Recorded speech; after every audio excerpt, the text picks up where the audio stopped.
Assalamualaikum warahmatullahi wabarakatuh. 90.1 Fast FM Family Radio warna baru untuk keluarga. Selamat pagi keluarga Fast. Apa kabarnya hari Anda kali ini? Kamis 7 November 2024. Alhamdulillah Nisa bisa kembali lagi hadir menemani aktivitas pagi Anda. Semoga Kamisnya begitu manis ya. Dan siang hari ini atau pagi jelang siang ini keluarga Fast ya, seperti yang sudah diinformasikan kemarin, kita ada dialog kesehatan bersama dengan Rumah Sakit Umum Subhanul Waton. Dan pagi hari ini temanya adalah tentang screening gangguan pendengaran. Bersama dengan Dr. Ikomang Paraba Edi Wirata, spesialis THTKL, spesialis telinga, hidung, tenggorokan, kepala dan juga leher ya.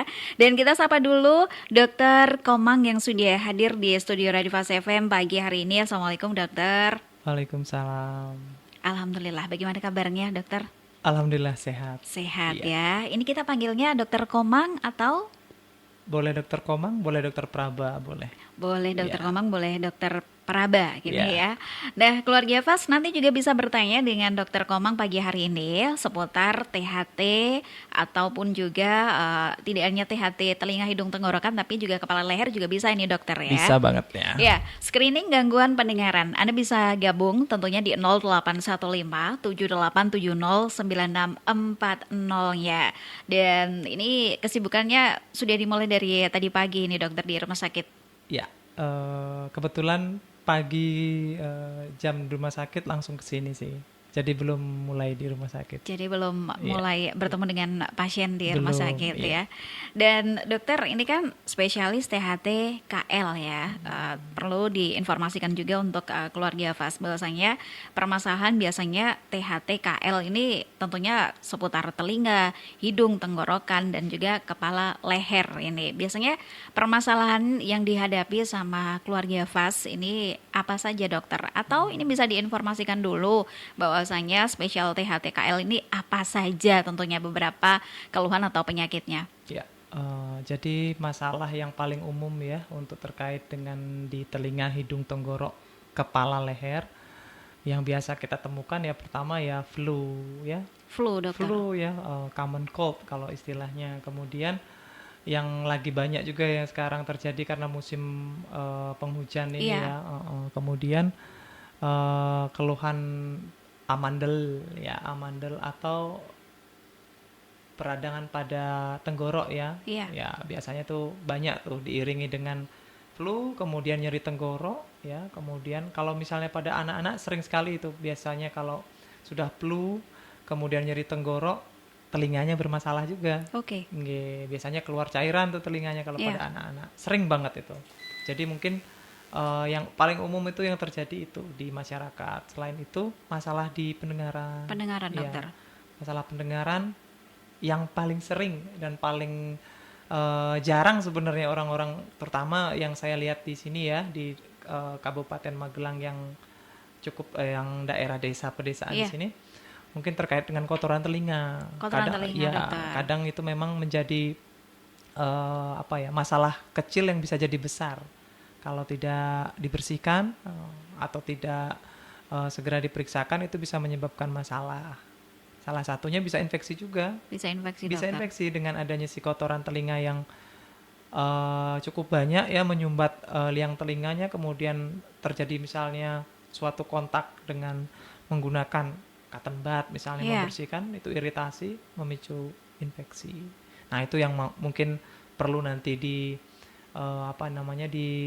diwaspadai oleh Iya. masyarakat ya, agar tidak sembarangan dalam membersihkan telinga. Baik dokter. Ini kan telinga, hidung, tenggorokan. Tadi juga sudah diinformasikan sama dokter. Biasanya ini masyarakat awam kan pakai cotton bud ini ya Betul. untuk membersihkan telinga.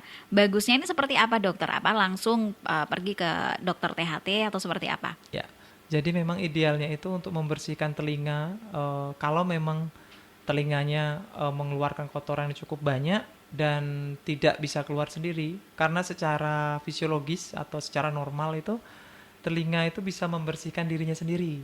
Baik. Kalau memang tidak ada suatu kelainan baik secara sistemik ataupun lokal di liang telinga ya. Nah, di sana dia bisa membersihkan dirinya sendiri. Kemudian tidak perlu dibersihkan ke dokter, tapi pada konteks tertentu atau kasus tertentu, misalnya punya riwayat penyakit tertentu, sebut saja misalnya obesitas Iya. atau penyakit-penyakit diabetes. Nah, itu secara teknis ya bisa dibilang itu terjadi gangguan pada mekanisme pembersihan sendiri. Nah, itu harus dibutuhkan bantuan dalam membersihkan. Ya, itu secara umum, tapi kebanyakan kalau kita lihat sekarang anak kecil pun misalnya yang tidak punya riwayat sakit tertentu gitu, Iya. kenapa kotorannya kok susah juga keluar, nggak bisa membersihkan sendiri. Jadi faktornya juga banyak selain yang saya sebutkan tadi, misalnya dari aktivitas itu mempengaruhi, terus kelembaban Iya. ya itu juga mempengaruhi. Jadi idealnya kalau memang kotoran telinga itu tidak bisa keluar sendiri, rata-rata itu 3 sampai 6 bulan bisa diperiksakan ke dokter. Mungkin ke dokter umum dulu atau di Vaskes 1 kalau memang bisa dilakukan pembersihan di sana, ya cukup di sana. Tapi kalau tidak bisa langsung ke dokter THT. Atau apa namanya? Untuk pembersihannya sendiri Iya. di rumah itu tidak perlu pakai cotton bud ya. Dan selain itu telinga juga nggak boleh bersih-bersih banget. Ya harus ada kotorannya memang, karena kotoran telinga itu memang punya fungsi, asal tidak berlebihan. Seperti itu sih. Baik, terima kasih Dokter Komang. Dan untuk Anda keluarga Fas yang mau bertanya dengan Dokter Komang pagi jelang siang ini, Anda bisa manfaatkan di 0815 7870 9640-nya. Magelang sekitarnya ini kan memang dingin ini ya Betul. musim, apalagi musim penghujan Hujan. sudah mulai datang. Banyak juga keluarga Fas yang mengeluhkan batuk ini ya. Dan spesialis THT-KL ini tentunya ada hubungannya ketika sakit batuk, tenggorokan, terasa telinga biasanya sakit ini dokter. Betul. Nah, ini hubungannya seperti apa sebetulnya dokter? Oke. Jadi biasa kita temukan memang pada kasus-kasus yang pilek, kemudian nyeri tenggorok, dan diikuti dengan nyeri telinga. Karena memang itu satu kesatuan ya, makanya telinga, hidung, tenggorok jadi satu. Iya. Nah, jadi di sana itu ada saluran ya, satu saluran yang disebut biasanya tuba eustachius. Nah, itu salurannya tersebut menyatu tuh, bertemu antara hidung, telinga dan tenggorok. Nah, letaknya itu di dekat telinga. Jadi ketika kita mengalami suatu infeksi, Iya. baik itu virus ataupun bakteri ya, dari hidung, tenggorok. Nah, nanti infeksinya itu, bakterinya atau kumannya itu bisa menembus atau melalui saluran tadi yang ke daerah telinga, sehingga telinganya jadi bermasalah. Makanya tadi sempat saya sampaikan bahwa kalau misalnya anak-anak nih Iya. mengalami batuk, pilek, cenderung lebih sering telinganya akan bermasalah dibandingkan orang dewasa. Karena memang secara anatomi saluran yang saya sampaikan tadi yang menghubungkan hidung, telinga dan tenggorok itu berbeda dengan Iya. dewasa. Pada anak-anak itu salurannya lebih besar, ukurannya lebih besar, kemudian lebih pendek dan letaknya lebih horizontal. Jadi kuman itu gampang sekali dia transportasi ya. Jadi berpindah gitu gampang, sehingga anak sering mengalami yang masalah di telinga, bahkan sampai gendang telinganya pecah itu. Jadi jangan heran kalau misalnya anak-anak kok sering setiap batuk pilek keluar cairan dari Iya. telinganya, karena memang mengalami infeksi yang penularannya sampai ke telinga. Jadi harus segera diperiksakan kalau misalnya batuk pilek tidak sembuh dalam 3 hari atau 4 hari dengan pengobatan biasanya harus segera diperiksakan ke dokter agar tidak terjadi yang namanya pecah si gendang telinga. Harapannya kan hanya terbatas di hidung Iya. dan tenggorok saja. Baik, terima kasih dokter. Nah, ini kalau seorang ibu biasanya kan anak batuk, ini sudah bingung ini ya. Betul. Biasanya kalau ditunggu 3 hari belum juga reda, penggunaan paracetamol ini diperbolehkan tidak sih dokter? Ya, jadi penggunaan obat antipiretik atau anti demam ya, paracetamol ataupun anti nyeri bisa dipakai juga.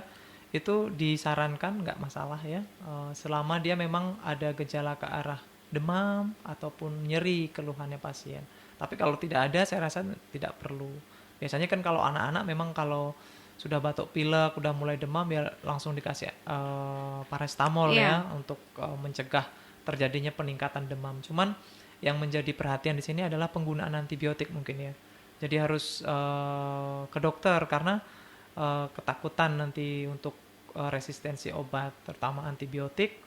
Harusnya pasien yang tanpa menggunakan antibiotik diminumkan antibiotik, nah itu nanti lama-lama bisa resisten antibiotiknya. Jadi kumannya jadi kebal tuh. Ketika diberikan antibiotik A yang harusnya standarnya tersebut nggak mempan lagi, jadi harus naik level lah. Seperti Baik, itu. terima kasih Dokter Komang untuk penjelasannya. Dan keluarga Fas, Anda yang mau bertanya dengan Dokter Komang pagi hari ini, kebersamaan kita sampai nanti di jam 10 pagi. Silakan manfaatkan di 0815 7870 9640-nya. Dan dokter, ini kan sesuai dengan judulnya, screening gangguan pendengaran. Kapan sih dokter kita tuh harus melakukan screening tersebut? Ya, jadi untuk melakukan screening itu ada beberapa tahapan usia juga ya. Dari usia bayi, Iya. kemudian anak-anak maupun dewasa ataupun lansia.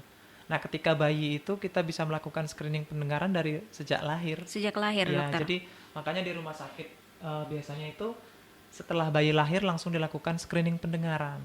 Ya, jadi untuk memastikan apakah bayi tersebut mengalami gangguan pendengaran nanti ke depannya. Karena dalam usia 6 bulan itu harus sudah mendapatkan intervensi bila ditemukan adanya suatu gangguan pendengaran. Kemudian bayi sama anak-anak juga sama dilakukan screening pendengaran tersebut. Pada anak-anak cenderung bila memang misalnya anak sekolah ya, anak sekolah SD gitu. Jadi kapan kita lakukan screening pendengaran yang awalnya memang kalau sudah ada sebelumnya sudah dilakukan screening pendengaran saat bayi, kemudian berlanjut ke anak-anak. Misalnya pada anak-anak kita lihat dari aktivitas di sekolah biasanya paling umum. Kalau anak-anak apakah merespon dengan suara ketika dipanggil atau kegiatan belajar mengajarnya bagaimana di sekolah itu dilihat. Kemudian apakah anak tersebut meminta untuk sering mengulang pertanyaan yang diberikan oleh teman ataupun guru di sekolah. Itu menjadi perhatian juga. Biasanya sih kalau pas bayi dilakukan screening dan tidak ada masalah, ya harapannya di usia sekolah anak-anak itu juga tidak ada masalah ya. Tapi ketika bayi ini kan kebanyakan juga misalnya di daerah yang belum ada alat screening, nah itu di bayi tidak dilakukan screening, tiba-tiba sudah masuk sekolah, nah sekolah itu tidak bisa mengikuti kegiatan belajar mengajar misalnya. Nah itu mungkin bisa menjadi perhatian pada orang tua, apakah memang ada masalah di telinga. Nah itu baik itu kotoran ya, yang paling dasar kan kotoran yang menyumbat liang telinga, atau memang ada masalah di telinga tengah ataupun telinga dalam. Nah itu mungkin butuh diperiksakan lebih lanjut. Jadi yang menjadi gejala yang bisa dilihat tadi keaktifan anak di sekolah, apakah memang sering mengulang pertanyaan ataupun tidak berespon terhadap suara yang diberikan, seperti itu. Baik, terima kasih ya Dokter Komang untuk penjelasannya. Dan keluarga Fas, kebersamaan kita sampai nanti di jam 10 pagi, screening gangguan pendengaran untuk tema dialog kesehatan bersama dengan Rumah Sakit Umum Subhanul Waton, bersama dengan Dokter Ikomang Paraba Edi Wirata, spesialis THT KL. Ini memang cakupannya luas ini dokter ya, THT KL. Banyak hubungannya erat ketika sakit tenggorokan, ini juga menjalar ke sakit telinga. Itu tadi dokter ya. Nah, lalu dokter biasanya kan tadi sudah diinformasikan juga sama dokter ketika dari bayi sejak lahir bisa dilakukan screening ketika gangguan pendengaran. Kalau ternyata ini taruhlah seorang anak tersebut terkena gangguan pendengaran, ini tentunya usaha maksimal yang bisa dilakukan ini seperti apa saja dokter? Atau berapa lama jangka waktunya untuk melakukan observasi sampai dengan bisa mendengar maksimal? Ya, jadi untuk screening pendengaran pada bayi itu kan biasa dilakukan pada saat bayi lahir 0 bulan ya, maksudnya 0 bulan itu lakukan pemeriksaan OAE namanya ya, auto acoustic emission. Jadi kita melihat fungsi dari telinga ya, sel rambut telinga dalam. Nah, itu kita lihat apakah ada kelainan atau tidak. Biasanya memang pada bayi itu kan susah lakukan pemeriksaan ya, karena mungkin bayinya gerak-gerak atau alatnya terlalu besar atau terlalu kecil ya, probe-nya itu tidak masuk dengan sempurna. Nah itu ketika dilakukan pemeriksaan pertama dan didapatkan hasil yang kurang baik, misalnya dapat kita lakukan ulang di 1 bulan, usia 1 bulan. Kemudian di usia 3 bulan kita ulangi. Harapannya di usia 1 bulan ataupun 3 bulan bila ketemu yang namanya suatu kelainan, maka perlu dilakukan pemeriksaan selanjutnya, yaitu pemeriksaan BERA ya. Screening dengan BERA. Bila memang dari hasil pemeriksaan BERA tersebut ada masalah, nah itu kita harus tahu masalahnya di mana. Baik. Nah itu. Kemudian kalau memang sudah diketahui permasalahannya di usia 6 bulan, harapannya sudah dapat dilakukan tindakan atau intervensi agar di usia 9 bulan itu sudah tertangani, karena perkembangan bicara pada anak itu sudah mulai di usia tersebut ya. Harapannya dengan screening pendengaran ini kita mencegah terjadinya gangguan perkembangan bahasa ataupun bicara pada anak. Seperti itu. Selain itu juga memang yang terpenting adalah untuk screeningnya itu memang sebelum bayi itu sudah bisa dilakukan pada ibunya ya, terutama saat kehamilan atau saat sebelum kehamilan, saat kehamilan dan saat setelah persalinan. Nah, itu bisa dilakukan screening. Salah satunya itu screening dari infeksi TORS ya. Itu yang cukup sering terjadi itu infeksi TORS. Jadi rutin ANC-nya dilihat, kemudian saat selama persalinan ataupun pasca persalinan. Nah, itu dilihat apakah berat badan bayi lahir itu rendah atau tidak. Karena itu menjadi faktor risiko juga. Berat badan bayi lahir rendah atau usianya tidak cukup bulan, tidak aterm. Nah, itu menjadi faktor risiko terhadap gangguan pendengaran pada anak atau bayi. Kemudian tadi apakah ada bayi ketika lahir itu tidak menangis. Nah, itu juga menjadi perhatian. Apakah selama di kehamilan terjadi sesuatu atau tidak.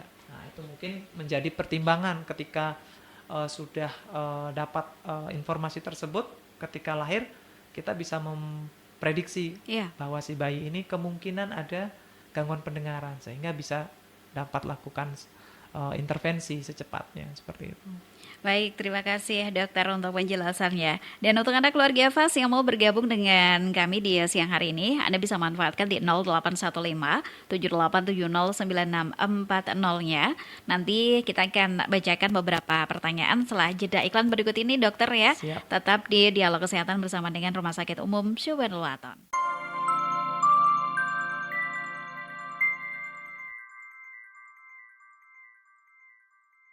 Kembali lagi keluarga FAS, pagi hari ini Dialog Kesehatan bersama dengan Rumah Sakit Umum Syubanul Waton, masih bersama dengan Nisa dan juga Dr. Iko Mangparaba Edi Wirata, spesialis THTKL. Anda yang mau gabung silakan manfaatkan di 0815 7870 9640-nya. Kita mulai buka lagi pertanyaan dokter ya. Boleh. Pagi hari ini yang sudah bergabung bersama dengan kita. Selamat pagi dokter.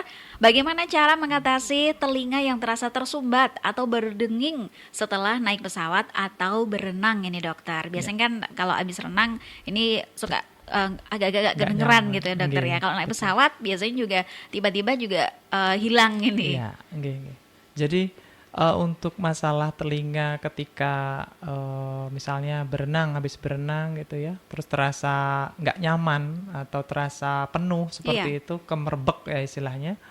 Nah, itu bergantung kita apakah dari telinganya itu ada kotoran atau tidak.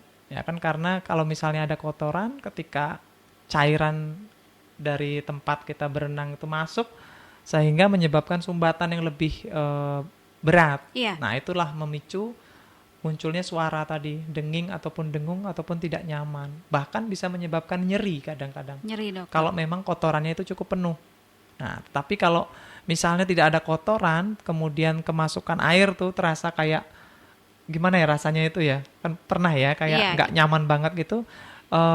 Posisikan saja kepala kita ke arah yang telinga yang bermasalah, menunduk seperti ini, dan biasanya kita cukup menekan sedikit kepala gitu, nanti akan dia keluar sendiri. Kecuali telinganya ada lubang. Kalau dia ada lubang itu beda cerita, ya itu berarti cairannya itu atau cairan yang dari air itu masuk ke telinga tengah. Nah, itu harus segera ke dokter. Makanya kenapa orang yang punya gendang telinga berlubang tidak boleh berenang. Tidak boleh berenang, dokter. Tidak boleh berenang. Mungkin tepatnya kalau bisa tidak boleh kemasukan air. Kan kadang orang berenang bisa dipakaikan plak gitu ya di telinga, harapannya tidak masuk ke gendang telinga ya. Cuman ya disarankan biar lebih aman ya nggak usah berenang gitu. Kemudian kedua terkait dengan habis naik pesawat gitu ya. Jadi memang kalau kita naik pesawat itu kan terjadi perbedaan tekanan antara di udara dan di darat ya. Begitu pula kita berenang misalnya kedalaman tertentu itu terjadi perbedaan tekanan antara luar dan dalam, terutama di telinga nih. Nah, ketika naik itu terjadi tekanan yang berbeda sehingga menyebabkan gangguan pendengaran. Jadi yang saya sampaikan di awal, ada saluran tadi itu mengalami masalah ketika membuka. Normalnya dia membuka dan menutup secara otomatis ya, menyesuaikan dengan tekanan luar. Nah, ketika terjadi di atas tekanan berbeda, itu terjadi gangguan. Nah, sarannya adalah ketika kita naik pesawat seperti itu, biasanya ketika naik ataupun landing itu kita mengunyah atau minum. Agar nanti saluran tuba itu bisa terbuka dan menutup. Dan mengunyah kan membuat terbuka dan menutup. Nah, itu salah satu cara untuk mengakalinya.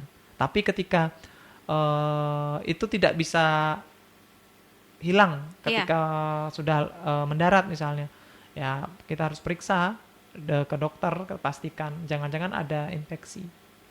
Ketika ada infeksi itu bisa juga menyebabkan gangguan pada pembukaan dan penutupan saluran tadi. Maka harus ditangani infeksinya. Baik, terima kasih dokter. Dan ini juga hampir sama ketika kita menempuh satu perjalanan yang lama ini naik kendaraannya. Entah kendaraan roda 2, roda 4, biasanya kan tiba-tiba begitu sampai di tempatnya, ini rasanya pendengaran kita tuh serasa sunyi gitu, tidak terdengar seperti biasanya. Ini juga hampir sama berarti dokter? Kurang lebih hampir sama ya. Karena misalnya kalau kendaraan roda 2, ya itu karena mungkin cukup lama kan tadi perjalanan ya, paparan suara yang cukup angin kencang atau kendaraan lain, nah itu juga akan mempengaruhi dari pendengaran seperti itu. Baik, terima kasih. Dan ini juga yang sudah bergabung bersama dengan kita pagi hari ini. Assalamualaikum, selamat pagi. Dialog kesehatan pagi hari ini. Saya Wusko di Mertoyudan. Mau tanya ini dokter, cek kesehatan untuk indera pendengaran ini baiknya berapa kali ya setahunnya? Apa hanya kalau pas sakit saja? Sedangkan kalau dokter gigi kan biasanya menganjurkan 2 kali cek kesehatan gigi dalam 1 tahun. Terus kalau mau rujukan THT ke RSU Subhanul Waton sama dokter Komang, ini setiap hari apa dan jam berapa prakteknya? Oke, lengkap sekali ya pertanyaannya ya. Iya, sekalian dokter ini ya. Iya, sekalian promosi prakteknya juga ya.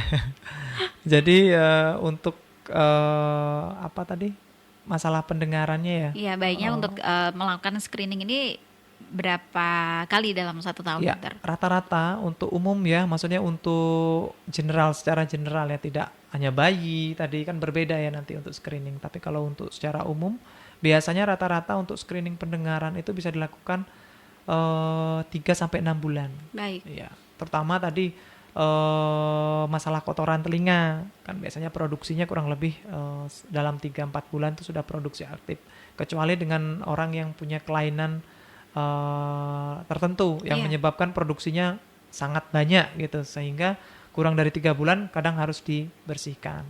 Tapi kalau tidak ada biasanya cukup 3-6 bulan. Kemudian berbeda kasus bila ada infeksi. Baik. Karena kan banyak masalahnya di telinga itu ya. Kalau cuman kotoran mungkin 3-6 bulan cukup. Tapi kalau infeksi dan terjadi batuk pilek itu harus segera. Karena ketika terjadi batuk pilek kemudian ada infeksi di telinganya, itu bisa berisiko nanti kalau misalnya itu terjadi berulang kali, sering terjadi atau kambuh, itu bisa memicu komplikasi. Yang paling berbahaya komplikasinya kan bisa ke otak, karena organ telinga tengah ataupun dalam itu letaknya dekat dengan otak ya. Jadi penyebaran infeksinya itu yang kita cegah. Makanya ketika memang ada suatu riwayat infeksi pada telinga, harapannya ketika batuk pilek kemudian telinga sudah mulai nggak nyaman, segera ke dokter. Seperti itu. Kemudian tadi terkait dengan promosi ya. Promosi untuk Bertemu ya, ketemu dokter nih nih. kalau di rumah sakit Subhanul Waton sendiri saya dari pagi ya sampai dari pagi jam 9 Pagi jam 9 dokter. sampai jam 1 ya. Setiap hari Senin sampai Jumat. Senin sampai dengan Jumat. Iya, Baik, bisa dicatat ini ya Mbak Wusko untuk bisa datang ke RSU Subhanul Waton setiap Senin sampai dengan hari Jumat pagi siang. sampai dengan siang. Ini bisa tanya-tanya langsung atau bertemu sama dokter Komang ya. Dan untuk Anda keluarga Fas, kita tunggu juga untuk yang mau bertanya di pagi hari ini. Terima kasih juga ada dari Mama Zaki ini. Selamat pagi dokter Komang, salam kenal. Yang ingin saya tanyakan, boleh tidak dokter penggunaan obat tetes telinga ini dokter? Biasanya sering merasa bunyinya berdengung ini atau berdenging ini. Aman tidak dokter? Ya. Terima kasih ya pertanyaannya. Cukup bingung juga karena tetes telinga itu banyak jenisnya. Ada yang khusus buat kotoran, Oke. ada yang khusus buat infeksi, Iya. atau nanti ada yang untuk inflamasi atau peradangan. Bergantung mau yang mana. Kalau memang ada kotoran, ya nggak apa-apa diberikan tetes. Mungkin ketika diberikan tetes beberapa hari telinga akan nggak nyaman ya karena akan melunak kotorannya, terus telinga jadi blenyek gitu ya mungkin ya, jadi Iya. nggak nyaman. Tapi memang seperti itu mekanismenya. Dalam mungkin waktu 4-5 hari itu harapannya sudah melunak dan kalau bisa keluar sendiri bagus ya. Tapi kalau tidak bisa, misalnya karena saking penuhnya, ya harus ke dokter dibersihkan. Cuman kalau penggunaan tetes yang lain, misalnya tadi antibiotik, itu memang harus sesuai indikasi. Memang apakah ada suatu infeksi di telinga. Misalnya, kalau riwayat keluar cairan dari telinga, berarti telinga kemungkinan besar ada masalah di perforasi atau di gendang telinganya sudah bolong sehingga keluar cairan. Dilihat cairannya itu seperti apa, warnanya kuning kah atau bening. Kalau mungkin kuning berarti sudah ada kontribusi dari bakteri. Nah, itu mengindikasikan adanya infeksi bakteri. Biasanya juga bisa dilihat dari kurun waktu. Apakah lebih dari 2 minggu atau kurang dari 2 minggu. Dan berulang atau tidak dalam 3-2 bulan terakhir. Itu juga menjadi pertimbangan. Ketika memang ada riwayat seperti itu, keluar cairan dari telinga tengah ya. Kemudian warnanya juga sudah berubah menjadi warna kuning kehijauan misalnya, berbau. Berarti memang harus butuh tata laksana antibiotik. Kalau memang cairannya banyak, kalau cairannya sedikit atau cuman hanya rembesan seperti itu, bisa diberikan tetes antibiotik. Ya. Kemudian, tapi kalau cairannya yang banyak keluar, jangan diberikan tetes karena akan keluar obatnya. Jadi cukup pemberian antibiotik sistemik, berarti diminum, ya sesuai dengan dosis berat badan biasanya. Nah, itu yang menjadi perhatian. Karena kadang saya sering juga menemukan pasien ke apotek sendiri gitu kan. Telinga bermasalah segala macam, dikasih obat tetes, entah obat tetesnya apa. Nah, kadang kalau salah pemilihan obat tetes terjadi masalah berikutnya. Selain ada infeksi, infeksi bakteri bisa menyebabkan terjadinya jamur. Nah, ketika itu terjadi bersamaan, itu sangat susah untuk penyembuhan. Apalagi jamur tuh bisa dikatakan membandel ya. Kalau jamur tuh perawatannya cukup susah, membandel. Makanya hati-hati kalau memang, saya tidak melarang orang untuk langsung ke apotik gitu ya, misalnya membeli obat, tapi disesuaikan dengan indikasi. Ya, seperti itu mungkin ya. Baik, terima kasih Dokter Komang untuk penjelasannya. Kemudian lagi ini dokter yang sudah bergabung bersama dengan kita. Dokter, anak saya telinganya kan sering mengeluh gatal. Kalau membersihkan kotoran pada telinga, ini untuk membersihkannya kisaran harga berapa? Dan apakah ada cara lain untuk membersihkan kotoran tersebut selain ke dokter? Ya, oke. Untuk membersihkan telinga, sebenarnya tadi saya sudah sempat menyinggung. Iya. Telinga itu sebenarnya punya mekanisme sendiri dalam membersihkan dirinya sendiri ya. Jadi memang biasanya kotoran telinga itu akan keluar dengan sendiri. Jadi kita cukup membersihkan bagian luar aja, bukan sampai ke dalam. Cuman memang dalam beberapa kasus kita butuh penanganan atau bantuan untuk dibersihkan baik itu ke dokter ya. Nah itu ketika membersihkan itu bergantung dari kotorannya. Apakah kotorannya itu lunak ataupun keras itu akan berbeda Iya. penggunaannya ya. Biasanya kalau gatal pada telinga bisa disebabkan oleh kotoran, bergantung dari eh, konsistensi kotoran. Paling sering juga kalau memang benar-benar gatel banget kan, kalau kotoran tuh kadang gatelnya ya sekedar gatel gitu Iya. ya, nggak nyaman, gatel, risih gitu. Tapi kalau gatel yang cukup intens, nah itu biasanya diakibatkan oleh jamur. Nah, kebiasaan membersihkan telinga, setiap habis mandi ambil cotton bud bersihkan, Iya. setiap berulang tuh seperti itu. Nah, itu memicu terjadinya pertumbuhan jamur di Oke. telinga. Apalagi misalnya kondisi yang lembab, misalnya mohon maaf, penggunaan tutup kepala ya. Iya. Nah, itu cukup lembab. Nah, itu meningkatkan risiko pertumbuhan jamur cukup cepat. Jadi memang harus hati-hati sekali dalam membersihkan telinga itu. Tidak boleh, malahan saya sarankan jangan membersihkan dengan cotton bud.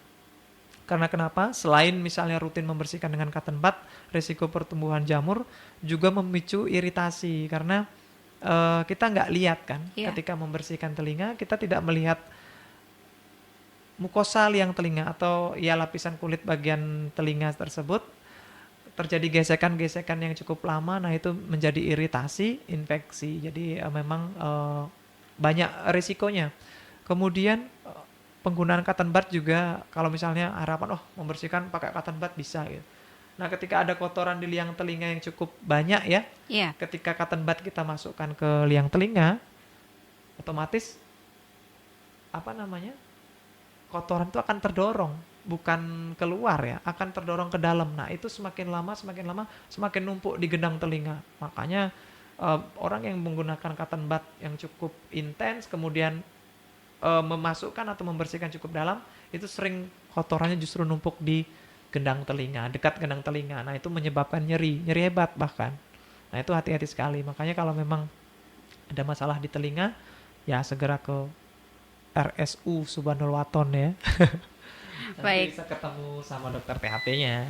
Ya, dokter. Dan ini juga sudah bergabung bersama dengan kita di siang hari ini. Ada Ibu Lia ini. Selamat pagi, dokter. Anak saya usia 5 tahun. Ini kok sering demam ya, dokter? Kenapa kira-kira? Padahal baru seminggu ini keluar dari rumah sakit dan sempat opnam. 1 minggu ke depannya lagi, demam lagi, meskipun tidak sampai masuk rumah sakit lagi. Diberi obat, sembuh. Belum ada 2 minggu, demam lagi. Dan saya perhatikan setiap dia habis minum es, ini selalu seperti ini. Mohon penjelasannya, dokter. Apa ini ada yang salah dengan amandelnya, dokter? Terima kasih. Ya, untuk masalah demam sebenarnya luas ya, sangat luas sekali. Kalau ditanya masalah demam, infeksinya bisa dari macam-macam. Iya. Tapi saya mengerucutkan ke THT-nya ya, telinga, hidung, tenggorok. Mungkin kalau anak dengan riwayat demam berulang, Iya. kemudian Tiap. ada masalah di telinga, hidung, tenggorok, misal baik itu batuk, pilek ataupun nyeri tenggorok tadi. Nah, mungkin karena terpicu oleh makan es, minum es tadi Minum ya. es. Kita harus evaluasi dari amandelnya ya. Apakah memang amandelnya itu besar atau tidak? Karena memang rata-rata anak memang masih besar, cukup besar amandelnya.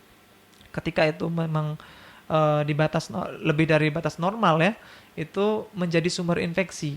Jadi kalau memang sering terjadi yang namanya nyeri tenggorok berulang menyebabkan demam dan si amandelnya itu besar, memang itu menjadi salah satu indikasi pertimbangan untuk diambil. Karena kalau tidak diambil akan berisiko. Kalau terjadi berulang-berulang demam, bahkan misalnya sampai ke demam kejang kan bisa menyebabkan, kalau demam tinggi berulang bisa menyebabkan demam kejang. Nah itu yang kita khawatirkan. Selain itu juga si infeksi dari bakteri yang ada di amandel itu bisa menyebar ke jantung. Ya, biasanya disebut dengan rematik itu ya, rematik ke jantung. Nah itu menjadi perhatian juga untuk orang tua. Harus dipastikan dulu apakah amandel anaknya tersebut memang besar atau tidak, atau memang ada masalah lain ya. Alergi misalnya, kalau misalnya kita ngomong alergi kan kalau anak-anak gampang banget tuh sedikit kena dingin, minum es, makan yang nggak benar, kambuh alerginya.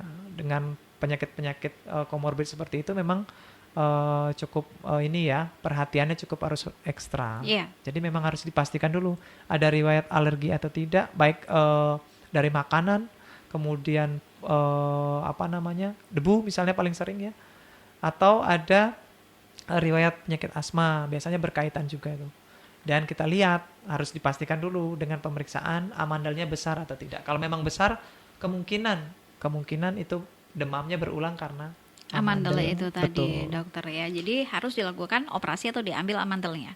Bergantung, jadi ada indikasi relatif ataupun mutlak harus diambil. Kalau memang menyebabkan dia demam sampai demam tinggi, bahkan demam kejang seperti itu, kemudian gangguan tidur, biasanya mengorok, karena kan sumbat amandel yang membesar menutup saluran napas bagian atas, sehingga anak jadi tidurnya mendengkur atau mengorok. Nah itu bisa bermasalah nanti ke depannya terhadap perkembangan otak ya.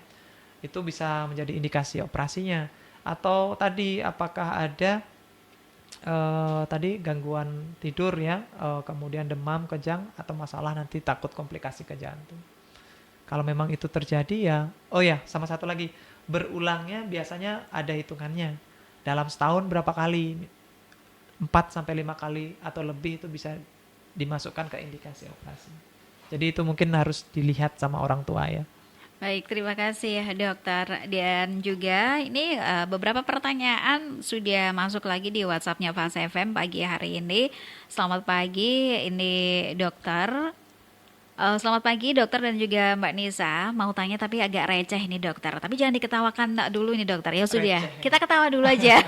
Ya, sekarang ini kan ada senam kesehatan yang bermacam-macam nih dokter untuk kesehatan organ tubuh. Ada senam mata, senam hidung pernafasan, senam mulut, senam jari. Ada tidak dokter senam untuk kesehatan telinga biar sehat juga? Karena kan telinga setiap waktu kita gunakan. Minta tips sehatnya dong dokter. Terima kasih. Ada dari Mas Wira yang ada di Magelang Kota ini. Oke. Senam telinga ada tidak nih dokter? Untuk senam telinga sih saya belum pernah dengar ya. Jujur saya belum pernah dengar ya. Senam telinga itu yang dimaksud seperti apa. Mungkin untuk tips ya. Untuk tips aja nanti terkait dengan menjaga kesehatan telinga. Ya tadi pertama harus memastikan telinga itu selalu terhindar dari infeksi ya. Baik dari karena masalah dari kotoran ataupun masalah lain ya. Iya. Masalah kotoran ya pertama 3-6 bulan pastikan ke dokter membersihkan telinga. Kalau memang tidak ada kotoran ya tidak usah dibersihkan karena dia membersihkan dirinya sendiri. Kedua, kalau memang ada infeksi ya harus ditata laksana dengan tepat. Jangan menggunakan obat sembarangan karena berpotensi menyebabkan penyakit lain yang muncul. Iya. Atau bisa menyebabkan komplikasi. Jadi perhatiannya gitu. Kemudian tips yang lain adalah penggunaan earphone mungkin ya. Mendengarkan sesuatu yang terlalu kencang, terlalu besar volumenya ya. Itu harus hati-hati karena ada batasan menurut dari WHO itu penggunaan earphone ya itu maksimal 60% ya. 60% volume selama kurang lebih 1 jam. 1 jaman ya, 1 jam. Jadi tidak boleh terlalu intens sekali, kemudian lama. Nah itu berpotensi menyebabkan kerusakan pada telinga dalam. Jadi hati-hati karena sekarang kan eranya gadget ya. Iya. Apa-apa pakai earphone. Ya, menggunakan musik kemudian seperti itu. Jadi paparan suara baik itu karena tuntutan pekerjaan misalnya di tempat bising harus menggunakan earmuff gini ya, atau kalau memang senang mendengarkan musik atau menggunakan earphone, volumenya harus ada batasannya ya. Seperti itu sih. Baik, terima kasih dokter. Dan juga yang sudah bergabung bersama dengan kita ada dari Mas Febri ini yang ada di Temanggung. Assalamualaikum dokter. Ini menarik sekali ini untuk beberapa temanya saya simak dari awal tadi. Kalau boleh tahu ini dokter, saya kan punya seorang kakek di usia alhamdulillah diberikan umur panjang 90 tahun dengan pendengaran yang masih sangat baik sekali. Tapi di sisi lain juga ternyata ada saudara saya di di usia 40 tahun justru pendengarannya sudah berkurang. Ini sebetulnya seperti apa, dokter? Apakah diperbolehkan kita menggunakan alat bantu dengar, dokter? Oke. Ya, apa namanya? Usia ya, terkait usia. Tadi bapaknya usianya kakeknya 90 tahun. super sekali, berarti sangat bagus sekali ya. Kadang-kadang kalau zaman sekarang itu rata-rata usia 60-70 tahun itu sudah mengalami penurunan secara fungsi ya, baik tidak hanya di telinga, di seluruhnya ya, mengalami penurunan fungsi. Ini sampai 90 tahun mungkin faktornya banyak ya. Paparan, misalnya masalah telinga, paparan bising apa segala macam, tidak pernah terpapar cukup ekstrim, atau olahraga, pola hidup sehat seperti itu, metabolisme jadi baik gitu ya. Jadi tidak mengalami penurunan, cuman tidak yang sampai signifikan ya. Kemudian untuk usia yang 40 tahun tadi, kenapa justru kebalikannya, masih lebih muda jauh ya. Nah itu tadi faktornya banyak ya, kita pola hidup, kemudian ada penyakit tertentu atau tidak. Baik. Kemudian ada riwayat infeksi kan mempengaruhi, misalnya zaman kecil bapak tersebut atau pasien tersebut mengalami suatu trauma di kepala, nah mempengaruhi ke depannya ya, karena organ pendengaran ada di kepala. Kemudian kalau misalnya ada infeksi, berisiko mengalami gangguan juga. Jadi faktornya sangat banyak yang perlu kita harus gali ya. Tapi secara umum kalau memang ada masalah pendengaran pada usia berapapun itu, kalau memang mengalami gangguan komunikasi ya, karena kan kalau pendengaran yang baik, harapannya komunikasinya itu baik. Nah, ketika pendengarannya tidak baik, berarti komunikasinya tidak baik juga. Nah, ketika dalam aktivitas sehari-hari memang mengalami gangguan berkomunikasi, untuk alat bantu dengar disarankan. Tapi kalau memang terjadi penurunan pendengaran dan komunikasinya masih oke-oke aja, ya tidak usah, nggak apa-apa. Karena alat bantu dengar itu cuman memberikan hanya mengeraskan suara aja. Jadi lama-lama bisa lebih parah bisa, karena dia hanya mengencangkan suaranya saja. Nah, makanya indikasinya ya penggunaannya itu ketika memang dibutuhkan saja. Yeah. Kalau komunikasinya masih oke ya nggak apa-apa. Seperti itu. Baik, terima kasih dokter. Ini beberapa pertanyaan sudah kita jawab dan ternyata tinggal beberapa menit lagi, 4 menit lagi sudah di jam 10. Tidak terasa ini dokter waktunya. Cepat ya. Sekali ya. Nah, dokter, ini dari awal sampai dengan akhir ini dokter, intinya menjaga untuk THT, telinga, hidung, tenggorok, dan juga kepala leher ini seperti apa? Ini ya pesan juga untuk keluarga FAS agar bisa menjalankan pola hidup sehat, tidak hanya untuk pendengarannya saja, dokter. Betul. Oke, jadi untuk terkhusus di THT ya, untuk sarannya mungkin tadi yang sudah sempat disampaikan, harus memastikan apakah memang ada, kalau misalnya memang ditemukan adanya masalah pendengaran, baik tidak mendengar, telinga berdenging, berdengung, segera periksakan ke dokter THT. Seperti itu. Kalau memang ada riwayat infeksi sebelumnya apalagi ya, itu menandakan suatu indikasi lain. Jadi butuh penanganan yang lebih. Kemudian jangan mengorek-ngorek telinga atau membersihkan telinga sendiri menggunakan cotton bud, karena berpotensi tadi banyak ya iritasi, jadi infeksi, kemudian jamur juga bisa.